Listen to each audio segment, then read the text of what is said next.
Hey everyone, Chris Sawyer here. The Varietal Show is back. Welcome. We're here in Navarro in Anderson Valley, and this was the Adelsvik, one of my favorite white wines in America. I'm here with Jim Klein, my great winemaker friend, and Jim, you and I have known each other for a number of years. Since the 90s, let's just put it that way. But you know, yesterday I was here. Everyone, you know, I do some wine judging. I've done 15 this year so far, and it's only August, so that might give you a little thing. And we didn't even do any in January or February, so that kind of shows you I've been kind of busy doing a few. But you know what?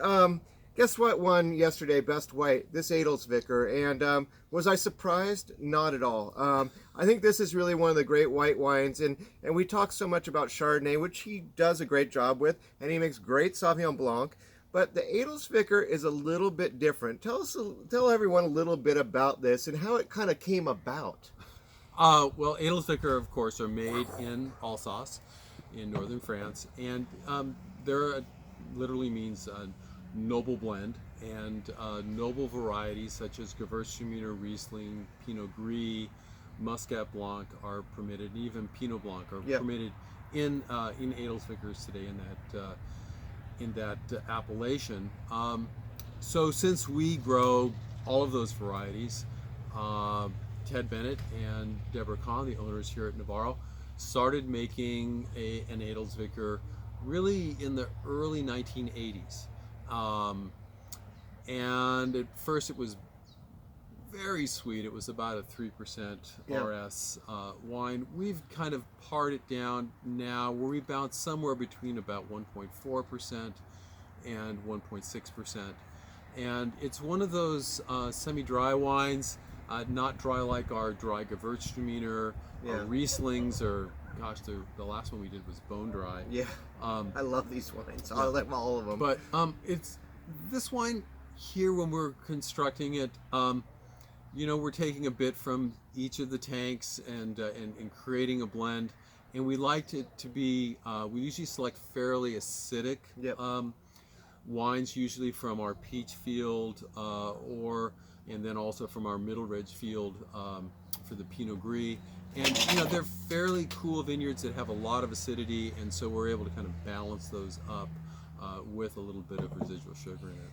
Yeah, that's amazing. And they always, because of the residual sugar, you know, because you're not fermenting all of the wine dry, you're able to make those fairly low in alcohol. And so you've got this wine that's somewhere 12.5% alcohol, but it, you know, it's pretty well balanced and pretty easy drinker, and just goes really well with a lot of different kinds of things. I mean, what do you like with this? I mean, I've had this with so many great dishes. I mean, we can go Vietnamese on us, you know. We can talk some really nice, we're getting kind of into a season here where we got a lot of the vegetables coming in and fruits. I mean, melon, you know, prosciutto and melon in this is a perfect one. It's very melon-like, you know. I mean, it's got this kind of almost crane melon, Crenshaw kind of thing going on with a little bit of cantaloupe. And I think that's really one of the things about it too, is it is multiple different grape varieties in here, and that's why the Varietal Show, don't forget that it's important to me, and it's important to him. And you know, when you really get into where we're at, let's just kind of outline this real quick too. So why is Anderson Valley so great? You know, it has a lot of history here, and to be really honest, it was kind of a logging area in the old days. But it runs in a very interesting pattern, and it runs pretty much from the northwest down to the southeast. Right? Yeah, southeast going this way. And so it runs like this instead of from the ocean, which is just actually a few miles that way. We're, you know, I'm driving 10 miles. It's 10 miles as the crow flies. We've got Mendocino Ridge, which if you guys ever saw the one on Murder Ridge, that show that I did with Steve from up there, that's pretty crazy up there. But that is a big mountain in between us and the ocean. It's very special here, and I think that really, you know, the family that assembled this, and I think that this is a really important thing.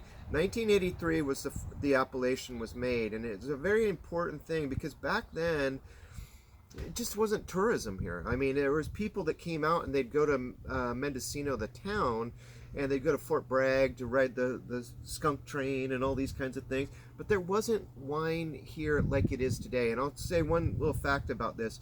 In the original document that they wrote up, they put down the amount of grapes that were here. There were 500 acres of white grapes. A lot of it was Riesling. A lot of it was Gewürztraminer. There was some Chardonnay, and some of that was being sold to Roeder and Schaffenberger. And those didn't even come in until about 5 years after the appellation. Yeah, and then the most important thing was there were, I believe, if I'm not mistaken, I think it was 56 acres of Pinot Noir. 56. Yeah. There are now over 2,000 acres of Pinot Noir here. And there's still about 500 acres of whites. And they've changed a lot. There's Sauvignon Blanc here. There's more Chardonnay. Riesling, you guys they're preserving it, and it does great here. But things are changing here. So it's interesting. Yeah. Well, we just started taking some Gruner Veltliner from our neighbor. And we did taste that. In our competition, it went through it was in the final round of the, basically you won yourself. So this won over the Gruner, just so you know. And we're going to show you another wine in a few minutes that really did extremely well in this competition. And we're talking about the Mendocino Fair Wine Competition, 42 years. Amazing. Yeah. And what I like about that competition is it's just really focused on just Mendocino County wines. Absolutely. And because it is a part of the county fair. Yeah. Other county fairs invite grape growers from all over the state, but this one is just focused on this region. And I think it's a lot of fun for the judges to come up and just focus on a particular region, to come to understand the differences between, say, Ukiah Valley, Redwood Valley, Potter Valley, and Anderson Valley. Yep.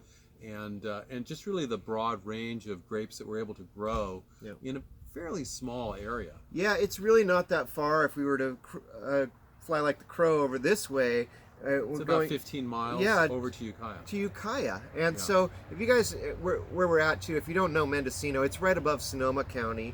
And so if we took Highway 101, we'd be going up towards Humboldt from here if we went on 101. And that runs along Ukiah way, and that's how we get up there. But right here where we're at, this is a very special place. I really don't turn down offers to come here to Anderson Valley. I just kind of don't. I'm in love with it. I hope you guys are too, and if you haven't been here, you need to come here, and you need to visit Navarro, which is right behind us, the winery. You've been here for how many years? This will be my 30th harvest coming up this September. 30th. Wow. So. Look at you. That's amazing. Yeah, I was making wine another dozen years or so before I got here. But it's just it's a comfortable place. It's an interesting place. To make wine. I live within just a few minutes of the winery on a hillside. Actually, that's my house up on the hill over there. And just overlooking the valley on a daily basis, understanding day-to-day temperatures throughout the growing season. The fog patterns that lie in the valley, and there's just something almost new that I see every day in our patterns. It's been just a really spectacular place to grow grapes and make wine. Yeah, and a lot of fun people here too. I mean, that's part of the whole thing. Is it's a really great community, and people love wine, and the ocean's right there, so seafood is like, it's a no-brainer here. It's just it's a wonderful experience if you guys get the chance to come out here and visit Navarro and to visit Anderson Valley as a whole. Tell us a little bit about what's in here, this vintage. This is the 2020 vintage, so what would you say kind of roughly percentage wise?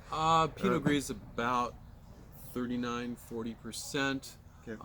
We've got about 35% Gewürztraminer, and then the rest is Riesling. Oh, that's great.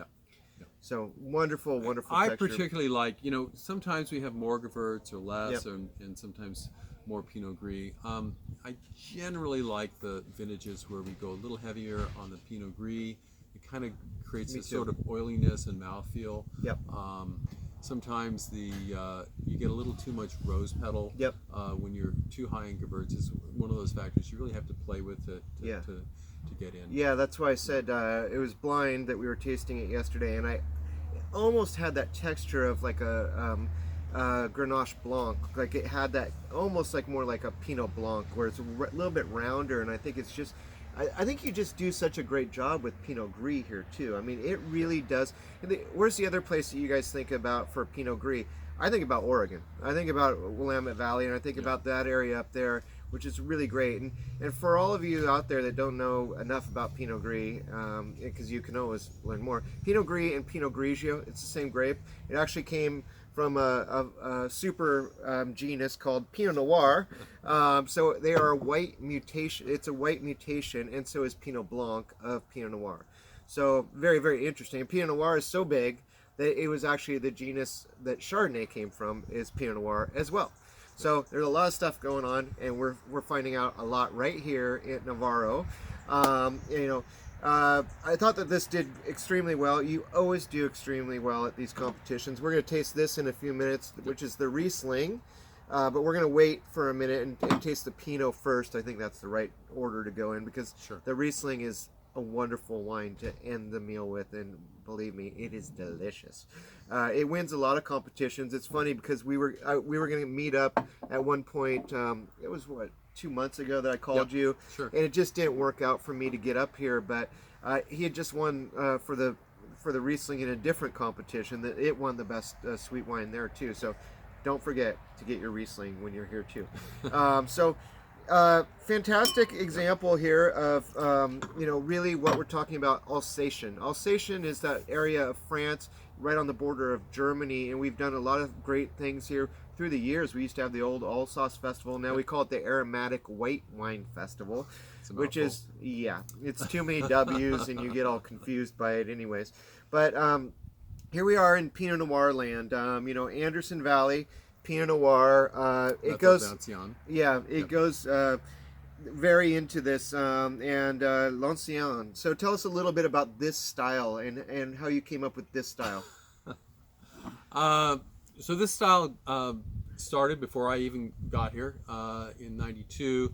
Sometime in the mid '80s, they had an intern who was from Burgundy, and at that point, like a lot of wineries in California producing Pinot Noir, they were sort of just taking the technology of the day, where they were taking and putting the tanks into a stainless steel vessel. They would pump them over a couple times a day with a pump. And the kid from Burgundy was just saying, hey, it'd be a lot better if we would just do these in a shallower tank and do punch down by hand or pigeage by foot. And so back in those days, we had a fairly large apple industry here in the valley. Those apples were picked into 4x4 wooden bins with a plastic liner. They decided to fill a couple of those up, throw a few whole clusters in there, and do a side-by-side trial, and the results just really jumped out of them. Wow. So suddenly they had this much lighter, more red fruit profile. They had some cinnamon flavor happening as the wines aged from the whole cluster contact, and it sort of just moved them up into a whole new really class of Pinot Noir production. Gone was those sort of drawing tannin profiles that we were getting from hotter fermentations and pumping over and extraction through because of the pump over. And so it just made a more seamless, lighter, red fruit driven style. And so, which is how this wine evolved. We've done other things over the years. We have different selections in the vineyard. We have vineyard sites. We're working with different rootstocks. All of those things really help us dial in this other fruit profile that we're trying to explore. Dan Berger, the great Dan Berger, let's mention that, and I were talking about this at the competition yesterday, and just about the evolution of the Pinot Noir grapes here. We have a lot of different clones of Pinot Noir that have come into play. I mean, how has it changed here in the vineyard for you, as far as some of the new things and maybe going back to some of the old ones, Yeah. So, the 1990s was a real revolution, I think, in California grape growing in general.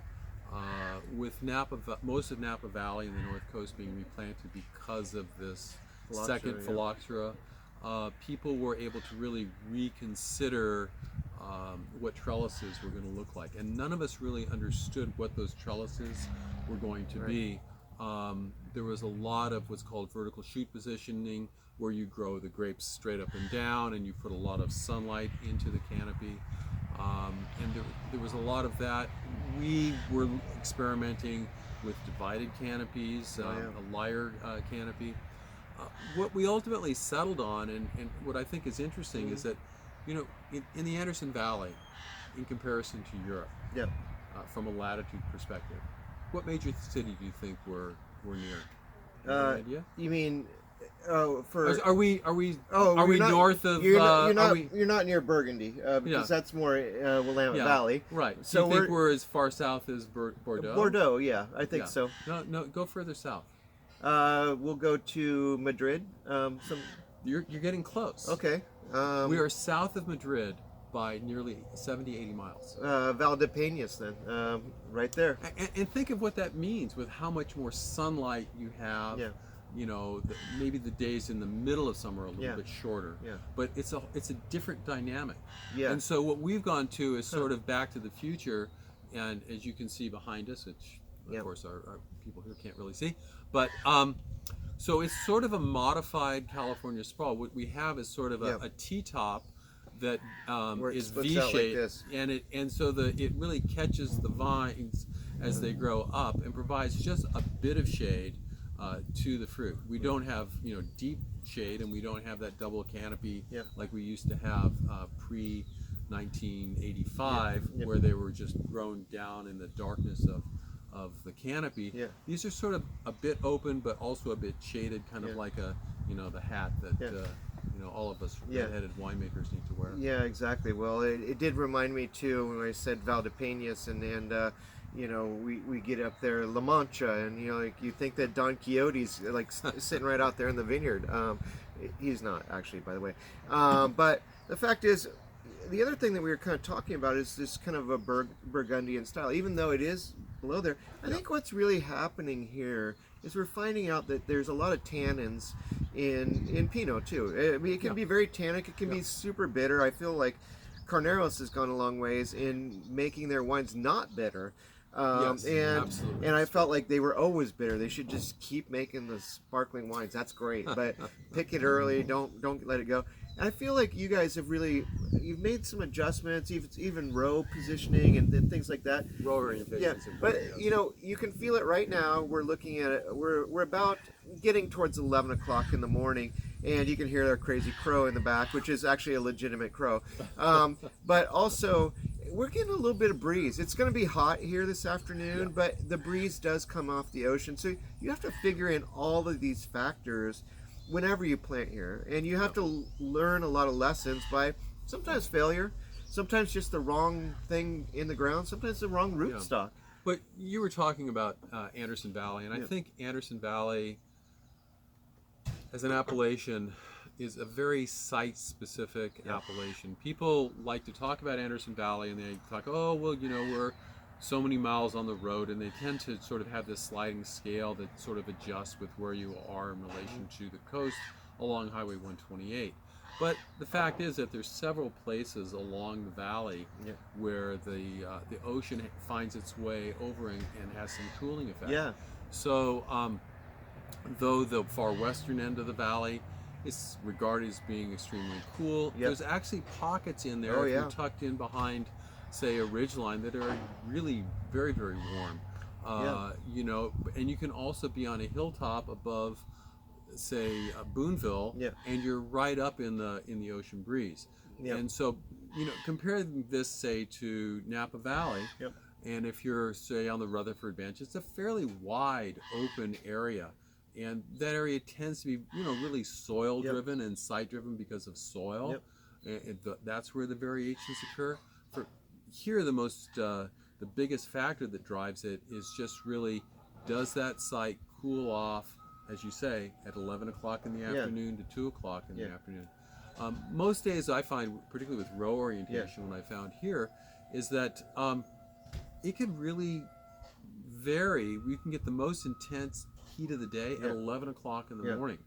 Trying to explain that, you just can't pick leaves on the morning side because the afternoon breeze comes up, and it's something you just really have to adjust for based on your specific site growing Yeah. conditions. Yeah.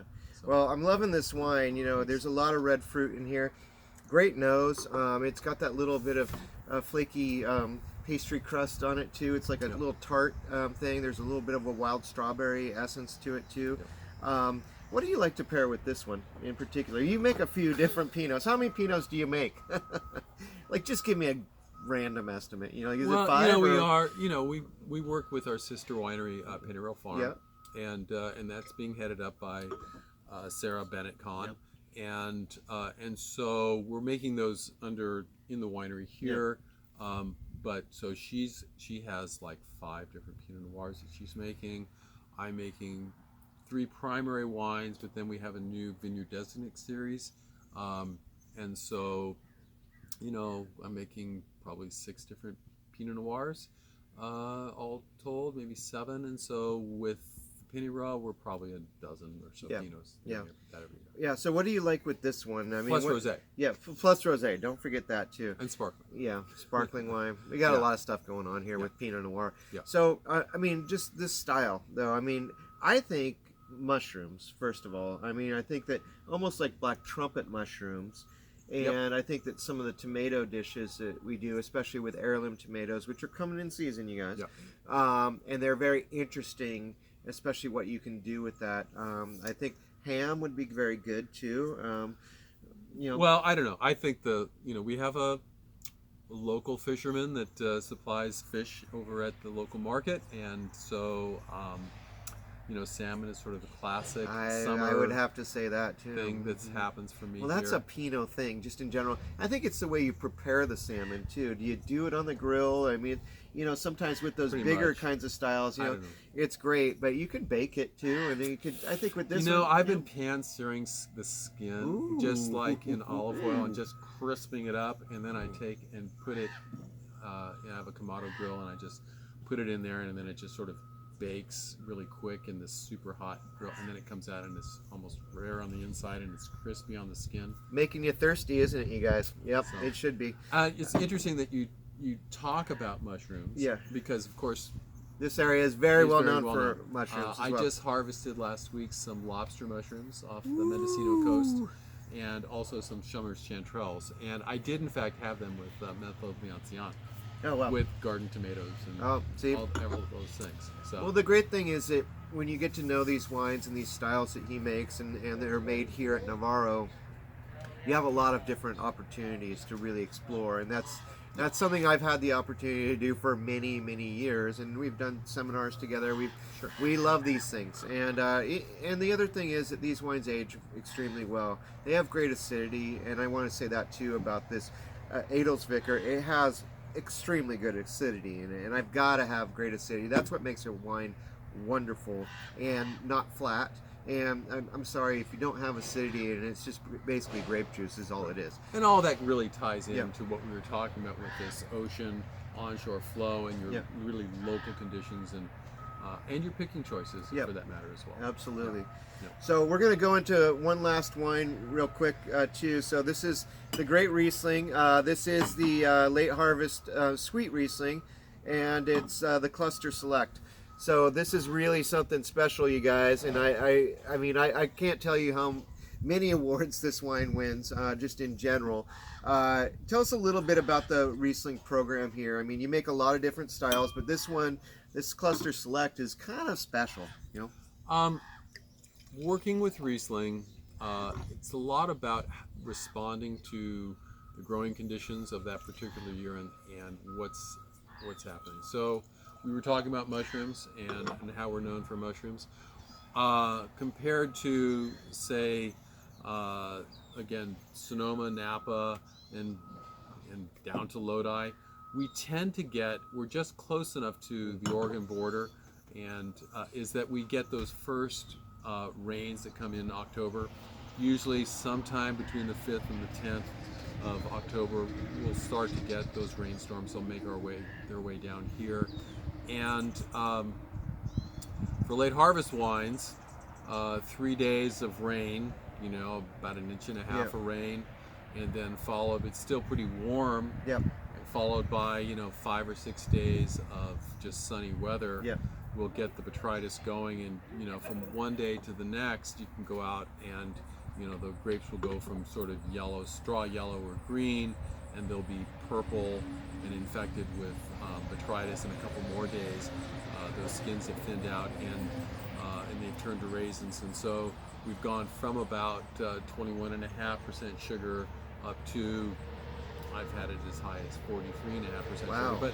But my goal is really to kind of get these picks somewhere north of 35% sugar. They usually ferment down to about 20% residual sugar or so, and not only are you concentrating sugars, you're also concentrating acid. Yeah. And so, normal acidity for Riesling in this area might be 7 grams per liter. We end up having sort of 12 grams per liter when it's all said and done. Yeah, crazy. So a great nose on this.